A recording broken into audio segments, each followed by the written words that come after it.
All right, guys, we're on chapter 3 of Lord of the Flies, Huts on the Beach. Jack was bent double. He was down like a sprinter, his nose only a few inches from the humid earth. The tree trunks and the creepers that festooned them lost themselves in a green dusk 30 feet above him. And all about was the undergrowth. There was only the faintest indication of a trail here, a cracked twig and what might be the impression of one side of a hoof. He lowered his chin and stared at the traces as though he would force them to speak to him. Then, dog-like, uncomfortably on all fours yet unheeding his discomfort, he stole forward 5 yards and stopped. Here was a loop of creeper with the tendril pendant from a node. The tendril was polished on the underside. Pigs passing through the loop brushed it with their bristly hide. Jack crouched his face a few inches away from his... So Jack crouched his face a few inches away from this clue, then stared forward into the semi-darkness of the undergrowth. His sandy hair, considerably longer than it had been when they drooped in, or when they dropped in, was lighter now.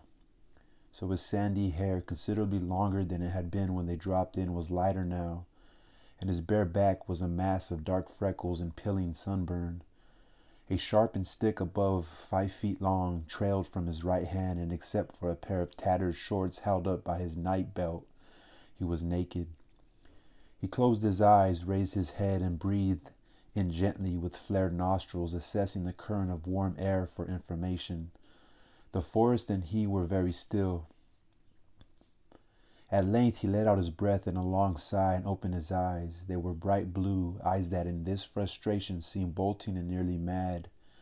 He passed his tongue across dry lips and scanned the uncommunicated forest. Then again he stole forward and cast this way and that over the ground. The silence of the forest was more oppressive than the heat, and at this hour of the day there was not even the whine of insects. Only when Jack himself roused a gouty bird from a primitive nest of sticks was the silence shattered and echoes set ringing by a harsh cry that seemed to come out of the abyss of ages. Jack himself shrank at this cry with the hiss of indrawn breath, and for a minute became less a hunter than a furtive thing, ape-like among the tangle of trees. Then the trail, the frustration, claimed him again, and he searched the ground avidly. By the trunk of a vast tree that grew pale flowers on its gray bark, he checked, closed his eyes, and once more drew in the warm air, and this time his breath came short. There was even a passing pallor in his face, and then the surge of blood again. He passed like a shadow under the darkness of the tree and crouched, looking down at the trodden ground at his feet. The droppings were warm. They lay piled among turned earth. They were olive green, smooth, and they steamed a little. Jack lifted his head and stared at the inscrutable masses of creeper that lay across the trail. Then he raised his spear and sneaked forward. Beyond the creeper, the trail joined a pig run that was wide enough and trodden enough to be a path. The ground was hardened by an accustomed tread, and as Jack rose to his full height, he heard something moving on it. He swung back his right arm and hurled the spear with all his strength. From the pig run came the quick, hard patter of hoofs, a castanet sound, seductive, maddening, the promise of meat. He rushed out of the undergrowth and snatched up his spear. The pattering of pigs' trotters died away in the distance. Jack stood there streaming with sweat, streaked with brown earth, stained by all the vicissitudes of a day's hunting. Swearing, he turned off the trail and pushed his way through until the forest opened a little, and instead of bald trunks supporting a dark roof, there were light gray trunks and crowns of feathery palm. Beyond these was the glitter of the sea, and he could hear voices. Ralph was standing by a contraption of palm trunks and leaves, a rude shelter that faced the lagoon and seemed very near to falling down. He did not notice when Jack spoke. "Got any water?" Ralph looked up, frowning from the complication of leaves. He did not notice Jack even when he saw him. "I said, have you got any water? I'm thirsty." Ralph withdrew his attention from the shelter and realized Jack with a start. "Oh, hello. Water? There by the tree. Ought to be some left." Jack took up a coconut shell that brimmed with fresh water from among a group that was arranged in the shade and drank. The water splashed over his chin and neck and chest. He breathed noisily when he had finished. Needed that. Simon spoke from inside the shelter. Up a bit. Ralph turned to the shelter and lifted a branch with a whole Ralph turned to the shelter and lifted a branch with a whole tiling of leaves. The leaves came apart and fluttered down. Simon's contrite face appeared in the hole. Sorry. Ralph surveyed the wreck with distaste. Never get it done. He flung himself down at Jack's feet. Simon remained looking out of the hole in the shelter. Once down, Ralph explained. Been working for days now, and look, 2 shelters were in position, but shaky. This one was a ruin. And they keep running off. You remember the meeting? How everyone was going to work hard until the shelters were finished? Except me and my hunters. Except the hunters, well, the little ones are. He gesticulated, sought for a word. They're hopeless. The older ones aren't much better. Do you see? All day I've been working with Simon, no one else. They're off bathing or eating or playing. Simon poked his head out carefully. You're chief. You tell them off. Ralph lay flat and looked up at the palm trees in the sky. Meetings. Don't we love meetings? Every day, twice a day, we talk. He got on one elbow. I bet if I blew the conch this minute, they'd come running. Then we'd be, very solemn, and someone would say we ought to build a jet or a submarine or a TV set. When the meeting was over, they'd work for 5 minutes, then wander off or go hunting. Jack flushed. We want meat. Well, we haven't got any yet, and we want shelters. Besides, the rest of your hunters came back hours ago. They've been swimming. I went on, said Jack. I let them go. I had to go on. He tried to convey the compulsion to track down and kill that was swallowing him up. I went on, I thought, by myself. The madness came into his eyes again. I thought I might kill, but you didn't. I thought I might. Some hidden passion vibrated in Ralph's voice, but you haven't yet. His invitation might have passed as casual were it not for the undertone. You wouldn't care to help with the shelters, I suppose. We want meat, and we don't get it. Now the antagonism was audible. But I shall, next time. I've got to get a barb on this spear. We wounded a pig and the spear fell out. If we could only make barbs. We need shelters. Suddenly Jack shouted in rage. Are you accusing? All I'm saying is we've worked dashed hard, that's all. They were both red in the face and found looking at each other difficult. Ralph rolled on his stomach and began to play with the grass. If it rains like when we dropped in, we'll need shelters, all right. And then another thing, we need shelters because of the... He paused for a moment and they both pushed their anger away. Then he went on with the safe, changed subject. You've noticed, haven't you? Jack put down his spear and squatted. Notice what? Well, they're frightened. He rolled over and peered into Jack's fierce, dirty face. I mean, the way things are. They dream. You can hear them. Have you been awake at night? Jack shook his head. They talk and scream, the little ones. Even some of the others, as if it wasn't a good island. Astonished at the interruption, they looked up at Simon's serious face. As if, said Simon, the beastie or the snake thing was real, remember? The 2 older boys flinched when they heard the shameful syllable. Snakes were not mentioned now, were not mentionable. As if this wasn't a good island, said Ralph slowly. Yes, that's right. Jack sat up and stretched out his legs. They're Beatty. Crackers, remember when we went exploring? They grinned at each other, remembering the glamour of the first day. Ralph went on. So we need shelters as a sort of home. That's right. Jack drew up his legs, clasped his knees, and frowned in an effort to attain clarity. All the same in the forest. I mean, when you're hunting, not when you're getting fruit, of course, but when you're on your own. He paused for a moment, not sure if Ralph would take him seriously. Go on. If you're hunting sometimes, you catch yourself feeling as if... He flushed suddenly. There's nothing in it, of course, just a feeling. But you can feel as if you're not hunting, but being hunted, as if something's behind you all the time in the jungle. They were silent again, Simon intent, Ralph incredulous and faintly indignant. He sat up, rubbing one shoulder with a dirty hand. Well, I don't know. Jack leaped to his feet and spoke very quickly. That's how you can feel in the forest. Of course, there's nothing in it. Only... He took a few rapid steps towards the beach, then came back. Only I know how they feel, see? That's all. The best thing we can do is get ourselves rescued. Jack had to think for a moment before he could remember what rescue was. Rescue? Yes, of course, all the same. "I like to catch a pig first." He snatched up his spear and dashed it into the ground. The opaque, mad look came into his eyes again. Ralph looked at him critically through his tangle of fair hair. "So long as your hunters remember the fire." "You and your fire." The two boys trotted down the beach and, turning at the water's edge, looked back at the pink mountain. The trickle of smoke sketched a chalky line up the solid blue of the sky, wavered high up and faded. Ralph frowned. "I wonder how far off you could see that." "Miles. We don't make enough smoke." The bottom part of the trickle, as though conscious of their gaze, thickened to a creamy blur, which crept up the feeble column. They've put on green branches," muttered Ralph. "I wonder."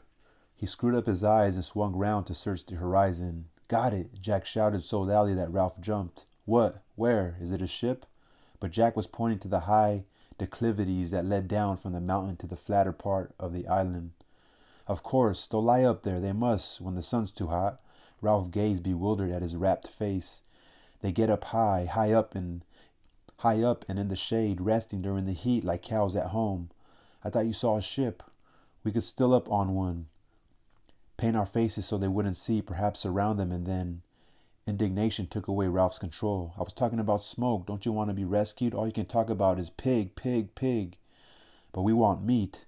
And I work all day with nothing but Simon, and you come back and don't even notice the huts. I was working too." "But you like it," shouted Ralph. "You want to hunt, while I—" They faced each other on the bright beach, astonished at the rub of feeling. Ralph looked away first, pretending interest in a group of little ones on the sand. From beyond the platform came the shouting of the hunters in the swimming pool. On the end of the platform, Piggy was lying flat, looking down into the brilliant water. "People don't help much."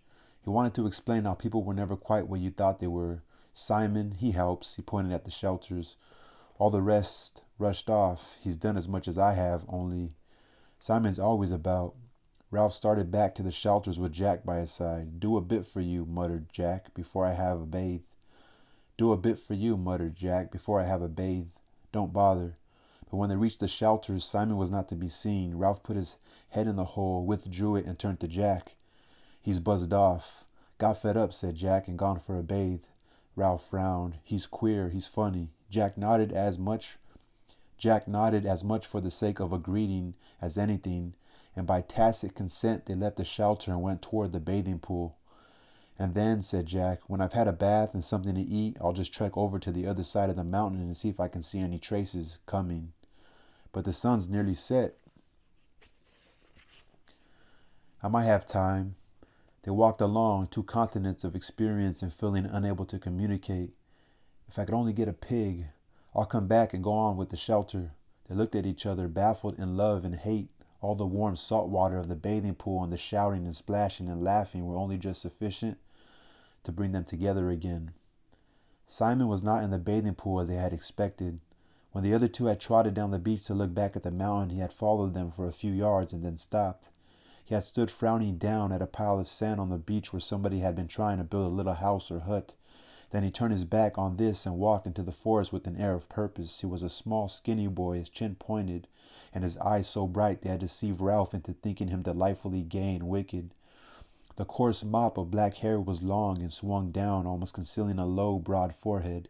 He wore the remains of shorts and his feet were bare like Jack's, always darkish in color. Simon was burnt by the sun to a deep tan that glistened with sweat. He picked his way up the scar, past the great rock where Ralph had climbed on the first morning, then turned off to his right among the trees. He walked with an accustomed tread through the acres of fruit trees where the least energetic could find an easy if unsatisfying meal. Flower and fruit grew together on the same tree, and everywhere was a scent of ripeness and the booming of a million bees at pasture. Here the little ones who had run after him caught up with him. They talked, cried out unintelligibly, lugged him toward the trees. Then amid the roar of bees in the afternoon sunlight, Simon found for them the fruit they could not reach, pulled off the choices from up in the foliage, passed them back down to the endless outstretched hands. When he had satisfied them, he paused and looked round. The little ones watched him inscrutably over double handfuls of ripe fruit. Simon turned away from them and went where the just perceptible path led him. Soon high jungle closed in. Tall trunks bore unexpected pale flowers all the way up to the dark canopy, where life went on clamorously. The air here was dark too when the creepers dropped their ropes like the rigging of foundered ships. His feet left prints in the soft soil when the creepers shivered throughout their lengths when he bumped them. He came at last to a place where more sunshine fell. Since they had not so far to go for light, the creepers had woven a great mat that hung at the side of an open space in the jungle. For here a patch of rock came close to the surface and would not allow more than little plants and ferns to grow. The whole space was walled with dark aromatic bushes and was a bowl of heat and light. A great tree fallen across one corner leaned against the trees that still stood, and a rapid climber flaunted red and yellow sprays right to the top.